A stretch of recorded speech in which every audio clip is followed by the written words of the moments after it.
The sun was high, but Malik's feet were cold. The cracked sidewalks of South Ashland blistered beneath him as he walked barefoot 6 blocks and counting. Each step pressed grit into his soles, but he didn't flinch. He'd learned not to. Hunger had a way of teaching you what pain to ignore. His shirt clung to him with sweat and dried tears. One of the sleeves was torn snagged days ago on the edge of a chain-link fence near the shelter. His stomach rumbled again, louder this time, going through the quiet determination etched into his 12-year-old face. Malik passed shuttered storefronts and graffiti-covered bus stops, each one whispering the stories of a city that had long forgotten boys like him. His eyes caught the glint of clean glass ahead, Whitmore & Sons Artisan Bakery, its gold-lettered sign polished like pride. The place didn't belong here. Not really. It was all chrome and marble, smelling of lavender and money. He hesitated. At the curb, his reflection in the glass door startled him, skin dusty, eyes tired, mouth too dry to speak. People in crisp suits flowed past him, clutching their coffee and croissants like they meant something. He waited until the sidewalk cleared. Inside, it was quiet, sterile, and freezing. Air conditioning kissed his arms like a foreign touch. The scent of fresh sourdough and vanilla cream filled the room, but no one noticed him step in. Behind the counter stood a tall, silver-haired man in an immaculate white shirt. Graham Whitmore, billionaire, owner of the bakery empire whose pastries graced hotel lobbies and airline lounges. He didn't look up. Malik's mouth trembled. He stepped forward. Feet silent against the spotless tiles, he stopped just short of the glass case. "Excuse me?" he whispered, barely audible. The man looked up, brow furrowed. Malik swallowed hard. Do you have any bread you were going to throw away?" Silence. Graham Whitmore tilted his head. Slightly, his eyes swept Malik from head to toe, pausing on the bare feet, the frayed shirt, the hollow cheeks. For a moment, something flickered behind those blue eyes. Disgust, pity, something colder. "No," Graham said curtly. He turned away without another word. A thud inside Malik's chest knocked the breath from him. He stood there, hoping for a different ending, but the man didn't turn back. In fact, he was already adjusting his collar in the reflection of a chrome oven door. Malik's fists clenched. It's not in anger, but to keep from shaking. He didn't cry. He couldn't. He just nodded slowly to no one and stepped back. The door chimed as he pushed it open. Outside, the sun hit him like judgment. He turned and started walking again. Away from the bread, away from the bakery, and deeper into the city that never once looked back. But someone had been watching. Someone across the street. A phone still raised. A red light blinking. The video was grainy, shot from across the street, tangled just enough to catch the clean lines. Of the bakery's entrance, it opened with a chime, the sound muffled, but clear. A boy stepped in, thin, barefoot, hesitant. His shadow lingered long before he did. Then came the footage from inside, silent. Black and white, from a mounted corner camera. It captured every second, the slow approach, the barely there voice, the cold stare. Malik looked like he didn't belong, not just to the place, but to the world that place was built for. He was small, shaking. Graham Whitmore never raised his voice. He didn't need to. A single dismissive gesture said enough. His hand flicked, barely lifting from the counter as if waving away a fly. No eye contact. No words after that. The boy didn't argue, just turned and walked out. The clip ended with the door swinging closed behind Malik. His head bowed, the street swallowing him whole. It took less than 2 hours to go viral at first. It was just a tweet from a local student who'd caught the exterior moment. "Watch this kid get turned away for asking for bread." Whitmore Bakery, you serious? With it came the 27-second video and the shaky voiceover of a girl whispering, "Oh my God." The post hit a nerve. Algorithms picked it up like scent on blood. By evening, major accounts had shared it. Someone found the bakery's Yelp page. Comments flooded in. Others dug up the business's tax breaks, its gentrification ties. Even the mural of community care painted across its west wall. Then came the stitched edits. One showed Malik's trembling, hands in slow motion, with captions like, "All he wanted was bread," Another superimposed Graham's calm dismissal over headlines from the 1960s. Juxtaposing then and now, skin and money, hunger and indifference, news outlets came calling before midnight. Some wanted the story, some wanted damage control. Inside, his penthouse overlooking the lake, Graham watched it all unfold on a curved screen the size of a wall. His assistant's voice buzzed over speakerphone. "We need a statement. You're trending. It's bad." He didn't reply. He poured himself a glass of scotch, the ice clicking like judgment. The boy's face was frozen on the screen, lips parted, waiting, still waiting. By morning, protest signs lined the sidewalk outside the bakery. Feed the poor, not your ego. Bread, not banishment. Humanity costs nothing. Graham didn't come in, but others did. Reporters, cameramen, strangers holding signs and smartphones, and across it all repeated again and again, that moment. That flick of the hand. That boy Malik hadn't seen the video yet. He was home, lying on the floor beside the space heater, listening to his mother hum softly from the next room. He didn't know the world had watched him starve, not yet. But his mother knew. She'd seen the clip already, watched it loop, watched her son be made into a symbol, a headline, a cause. And still, she said nothing. Not yet. Shanice sat at the edge of the couch, elbows on knees, fingers steepled beneath her lips. The heater rattled beside her, weak and humming, as if trying to fill the silence that clung to the room like fog. Malik was asleep on the floor, curled in a patch of sunlight that slipped through a tear in the curtain. His breath was shallow, steady. A corner of his shirt rose and fell like a slow question no one dared ask. On the table beside her, Shanice's phone buzzed again. The same video, sent now by her cousin, her coworker, a number she didn't recognize. She didn't click it. She didn't need to. She'd watched it already. Watched her son be reduced to a moment. A gesture. A headline. She had felt something split inside her then. Not rage, not yet. Just something cold and familiar. The boy in that video wasn't just Malik. It was every child she'd ever seen turned away with a look. The same kind her grandfather used to get in the service line. The kind her mother saw when she dared ask for more hours cleaning hotel rooms. The kind Shanice herself got 15 years ago in a department store on Michigan Avenue. She remembered the click of the officer's belt as he accused her of hiding lipstick in her baby bag. "I'm a nursing assistant," she had said quietly back then. "I can afford $3 lipstick." But he didn't care. He made her empty the bag anyway. Tampons, bottles, diapers, no lipstick. She had cried that night, not because of the humiliation, but because she'd learned something permanent. Your dignity doesn't matter. They already wrote your story for you. Now here she was all these years later, watching a different story get written. It's about her son. She heard Malik stir and opened her eyes. He rubbed at his face and blinked. "Ma," he mumbled, sitting up. "Can we go back to that bakery again sometime? Think I left my shoelace there." Shanice didn't move. "No, baby. Not today." "Why not?" She hesitated. "It's not a good time." Malik watched her for a moment, sensing something beneath the surface. "Did I do something wrong?" Her throat tightened. "No," she whispered. "You didn't do anything wrong. Sometimes the world just don't see us right." He frowned, confused. "But it was just bread." "I know." She swallowed hard. "That's the part they never understand." He came to sit beside her, resting his head against her arm. She stroked his hair slowly, her hand trembling once, then settling. There was a knock at the door, not loud, just 3 taps, measured, unfamiliar. Shanice's heart skipped. She didn't move. Malik sat up. She stood slowly, stepping over the heater cord, and peered through the curtain. A woman stood outside with a press badge, notebook in hand.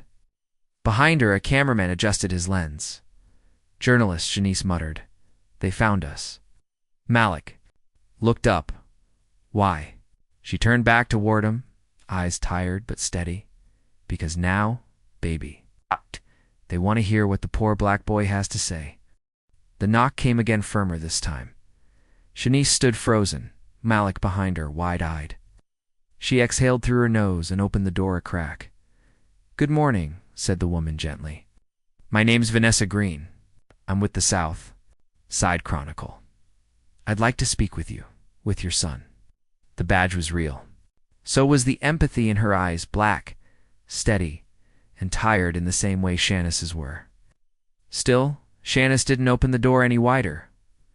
We're not looking for attention, she said flatly. I understand, but attention found you anyway. Malik stepped into view. Vanessa's expression softened. Hi, sweetheart, you doing okay? He didn't answer. He looked at his mother instead. Shanice stepped outside, pulling the door shut behind her. We've had news crews, bloggers, strangers sending messages like they know us. She said low, now you're here. Why? Vanessa didn't flinch. Because I saw a boy ask for bread. I saw the world finally notice. But they're only telling half the story. I'd like to hear the rest. From you. From him. Shanice folded her arms. You want quotes? A headline? I want truth. Vanessa said, You think I haven't lived this? I know what it feels like to be reduced to a moment. But your son deserves more than 15 seconds of sympathy. A silence passed between them, thick with shared history. Behind the door, Malik pressed his ear to the wood. He didn't understand everything, but he felt something shift, like the world was teetering on a whisper. Then he did something he hadn't done in weeks. He spoke up. Double quotes, Ma. He called through the door. I want to tell her. Duh. Shanice turned. Her hand hovered over the doorknob. Please, Malik said. Quieter now, just this once. I will wait. When she opened the door, Malik stood straight, trembling a little. But his eyes held something steady. Vanessa stepped inside. She didn't pull out. Her recorder right away? She sat on the edge of the couch like she wasn't in a hurry, like she wasn't there to exploit anything. Tell me what happened, she said. Malik took a breath. I went to ask for bread, not to beg. I just thought, maybe, ... maybe they throw some away. I didn't want to steal, just ... ask. His voice broke on that last word. Shanice watched him, her chest tight. Vanessa nodded slowly. What did he say to you? Malik looked down. He didn't really say anything, just waved me off. It's like ... like I was nothing.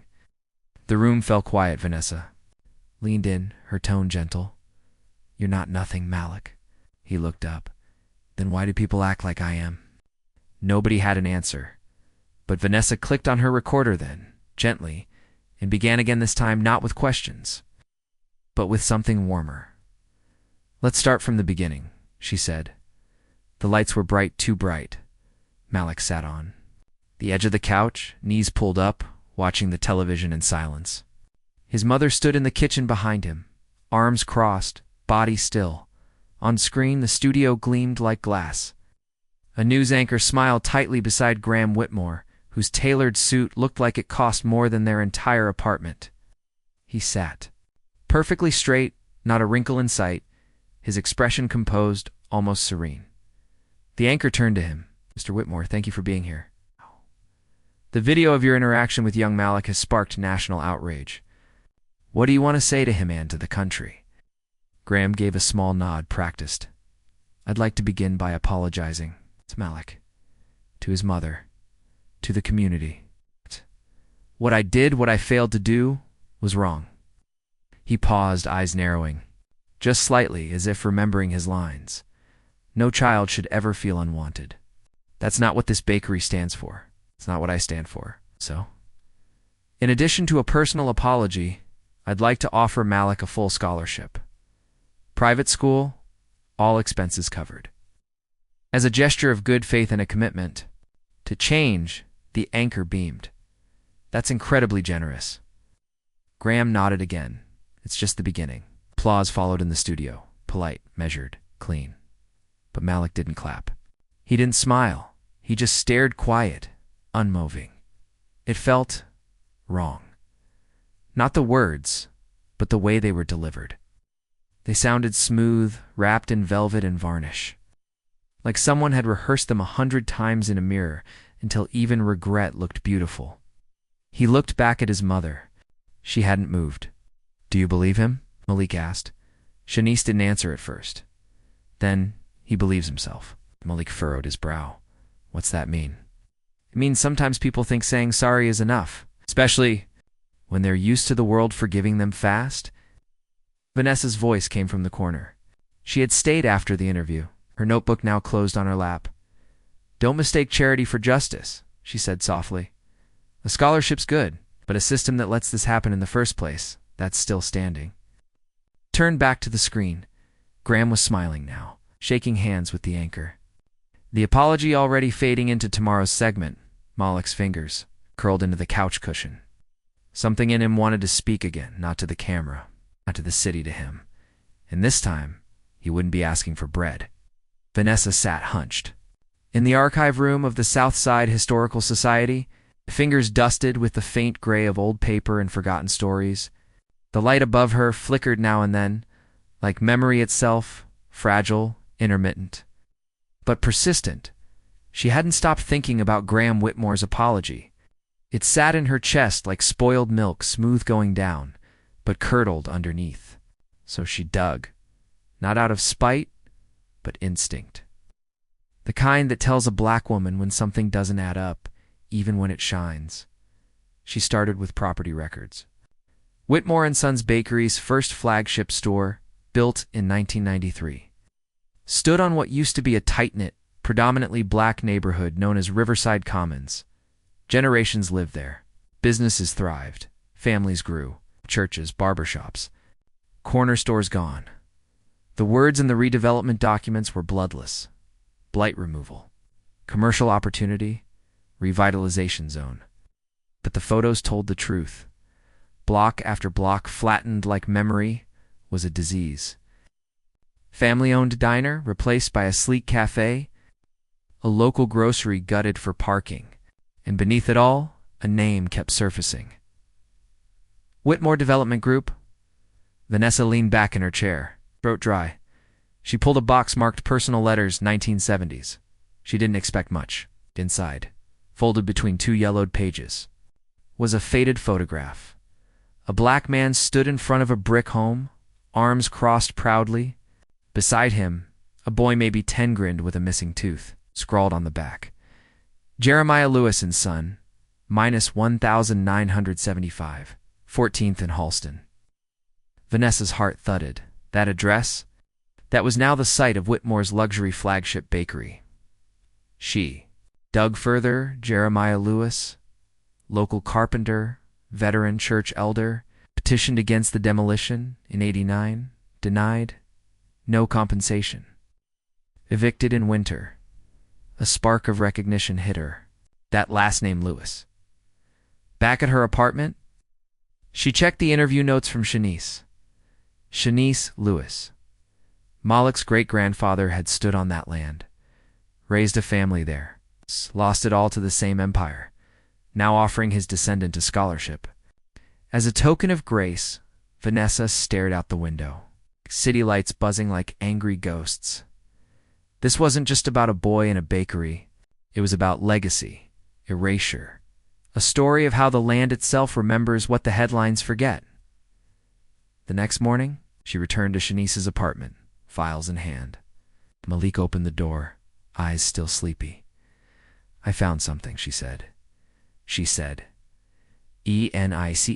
Stepped forward, arms folding. Vanessa held up the photo. This man, he's family, isn't he? Shanice took the photo. Her hand trembled. That's my granddaddy. Malik peered over her shoulder, eyes wide. That's where the bakery is now. Vanessa nodded. You fought to keep that house. But Whitmore's father made sure it was taken. Shanice looked at her, a fire reigniting. They didn't just take bread from my boy. They've been taking from us for generations. Vanessa met her gaze. Then maybe it's time the city heard the whole story. It started with a whisper in the hallway at Southside Prep. A student taped Malik's picture to his locker with the words, "We don't ask for crumbs, we demand justice." By lunchtime, the photo had been reprinted, reposted, and rewritten. Across 5 schools in the district, by Friday morning, students across Chicago stood up from their desks at exactly 10 a.m., pushed in their chairs, and walked out. No shouting, No signs. Just hundreds of black and brown bodies moving together, silent and sharp. Like a single breath held too long, Vanessa was there, camera in hand, documenting every step. The protests rippled outward. Teachers watched from doorways, some in silent approval, others unsure, still caught between protocol and conscience. A few joined. Most just watched at one school. A teacher slipped a granola bar into a student's hand as she walked past. No words were exchanged. The streets near Whitmore, and suns swelled by noon. What had once been a neat line of morning commuters was now a tide of voices. No more hush money. Land back, bread back, dignity back. We are not your PR stunt. Graham's office issued a statement by 3 p.m. thanking the passionate youth, reiterating the generosity of the scholarship, and inviting open dialogue. The spin was smooth, too smooth, but the cracks were showing. A former employee tweeted that leftover bread had been discarded daily, despite Whitmore's claims. A community activist dug up a 2004 lawsuit against Graham's father. Local stations began airing Vanessa's deeper investigation, and then, that evening, Shanice stood behind a folding mic stand in the church basement on 103rd Street. No lights, no podium, just folding chairs and people. Her voice didn't shake. I wasn't gonna speak. I've watched this world spin around us too many times each time with a new promise, a new headline, a new apology. She looked out at the crowd, at Malik beside her, holding the photo of Jeremiah Lewis in both hands. But you know what's different now, y'all? These students, these babies, they're not begging, they're standing, and I ain't gonna let them stand alone. Applause swelled raw and real. I don't want your bread, she continued, her voice rising. I want the oven back. I want the land you built that oven on. I want the truth baked into every corner of this damn city. Malik watched her, jaw tight, chest rising fast. He didn't know if change was coming, but he knew something had cracked in. There was no putting it back. The folding chairs squeaked under shifting weight as more people filled the community center. Word had spread. Graham Whitmore agreed to come. Some thought it was another stunt. Others came hoping for answers. Most came simply because it was time. Graham entered quietly, no entourage, no suit, just a gray sweater, jeans and something tight in his eyes, like a man unsure of his own shape outside the empire he'd built. He sat across from the front row. No stage, no cameras this time. Shanice was there. So was Vanessa, sitting beside Malik, clutched the photo of his great-grandfather like a key. Pastor Holloway opened the circle with a prayer, short, firm, almost weary. Then silence, thick, waiting. The first to speak was Miss Geneva, age 82, wrapped in a green shawl, older than the bakery itself. I was born on Halston, she said, voice like gravel softened by memory.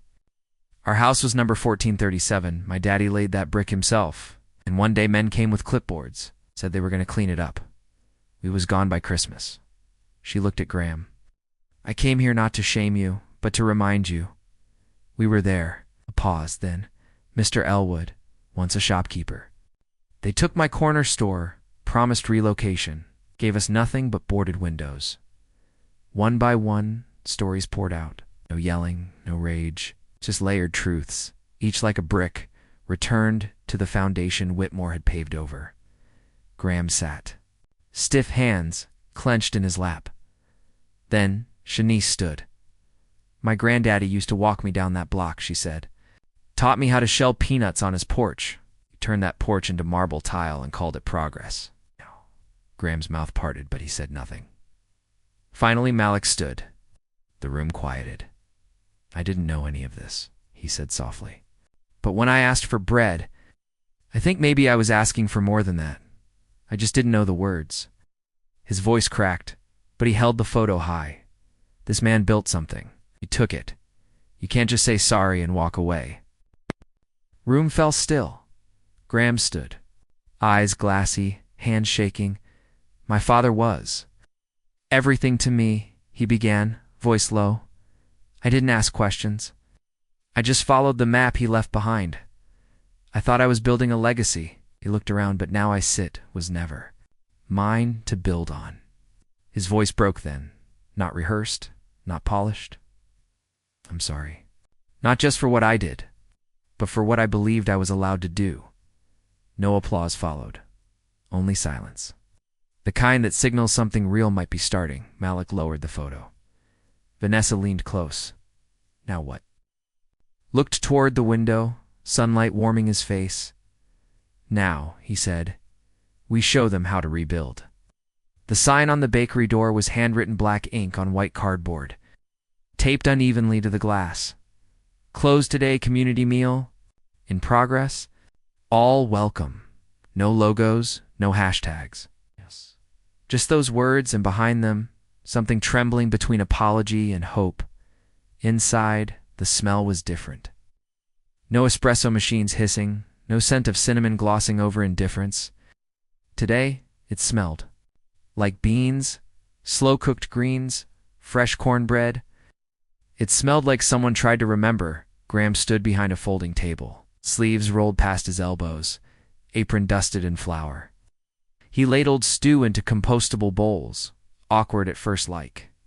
A man learning his hands all over again. His eyes didn't search for cameras.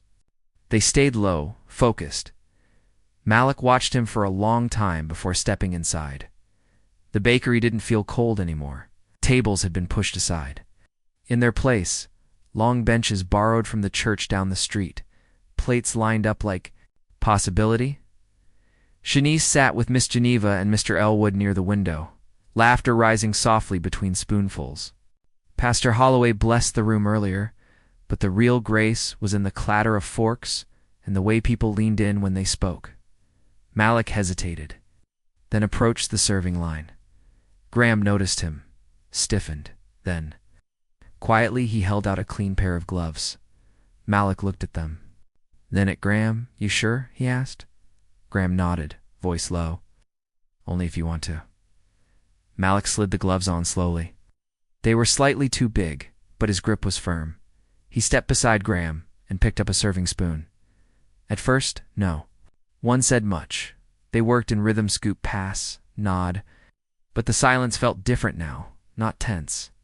Just new. Vanessa leaned against the far wall, camera untouched for once. She wasn't here to document. Not today. She watched Malik hand a bowl to a boy no older than he was. He whispered, "Thanks, man," and beamed like it was a feast. It wasn't perfect. There were still cracks in the walls, cracks in the system that no bowl of stew could patch, but something shifted. Not just in the room, but in the roles. For the first time, Malik wasn't asking, he was offering. Graham wasn't performing. He was listening with his hands, with his sweat. With the quiet shame of a man beginning to unalert. Later, as the sun dipped behind the rooftops, Malik stepped outside to catch his breath. He looked back through the bakery window at people eating, talking, smiling. It didn't fix everything, but for the first time in a long while, it didn't feel like nothing. He pulled a folded paper. From his pocket, his story draft for school. The edges were worn, the title underlined in pencil. He read it again, lips moving silently, The Boy Who Asked, and he knew exactly how he wanted it to end. The gymnasium still smelled like waxed floors and echoes. Folding chairs filled the space where basketballs used to bounce. A makeshift banner hung crooked above the stage. Voices of the South Side Youth Storytelling Night. Malik sat in the second row, his backpack at his feet, hands folded tightly in his lap. He wore his good shirt, the one with no holes, and a pair of borrowed dress shoes that pinched a little at the toes. His paper creased at the edges. Rested on Shanice's lap, she was the one reading it. He couldn't do it himself, not yet, but she'd insisted. "You wrote the truth," she'd said. "Let it be heard." She stood at the mic, glasses low. On her nose, voice clear. The story is called The Boy Who Asked. Written by Malik Lewis, age 12, she said, then paused. And it begins like this. Her voice carried slow and steady across the room. There was once a boy who asked for bread, not because he was weak, but because he believed asking was better than stealing. The man he asked said no, not with words, but with silence. And so the boy walked, heads turned, eyebrows lifted. Even the restless kids in the back quieted. He walked through cities paved over gardens his people once planted. He walked through silence thicker than hunger. And every time he asked again, someone told him, be grateful for crumbs. But he never stopped asking. Malik's eyes stayed fixed on the floor, but a small smile tugged at the corner of his mouth. One day, the boy stopped asking for bread. Instead, he found a patch of dirt no one wanted, and he dug. People laughed. They said nothing could grow there. But he planted anyway. Shanice paused, voice catching just slightly. He planted not because he was certain something would grow, but because he believed someone someday might need more than a crumb. The room was silent. When she finished, applause didn't erupt. It rose, slow and deliberate, like something sacred had been planted in the room. Malik didn't stand. He didn't bow. He just sat quietly, taking it all in every clap, every nod, every glance of recognition. Outside, spring had finally come. Small shoots pushed through cracks and sidewalks.